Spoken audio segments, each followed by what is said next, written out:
কেউ যখন নিজেকে মুসলিম বলে দাবি করে, তখন আল্লাহর কোন বিধান আসলে, আল্লাহর কোন আইন তার সামনে আসলে সেটা মানবো কি মানবো না এমন কথা বলার তার সুযোগ নাই, মানতেই তাকে হবে। আওয়াজ করে বলেন ঠিক কিনা?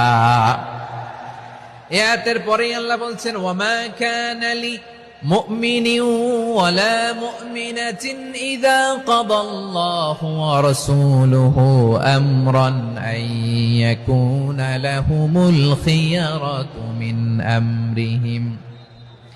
আল্লাহর পক্ষ থেকে কোন বিশ্বাসী নারী পুরুষের সামনে যখন কোনো বিধান আসে, কোনো আইন আসে, তখন সে আইন সে মানবে না এমন কোন অপশন তার নাই। মানলেও হবে, না মানলেও হবে, এমন কোন অপশন আছে নাকি বলেন?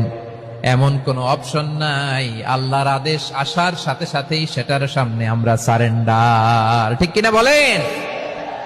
আল্লাহর আদেশ আসলেই সারেন্ডার, আল্লাহর কথা আসলেই সারেন্ডার। এখানে আমার কথা চলবে? প্রিয় ময়মনসিংহবাসী, আওয়াজ করে বলেন, আল্লাহর আদেশের সামনে আমার নিজের কোনো ইচ্ছা আছে? আমার কোনো কথা আছে?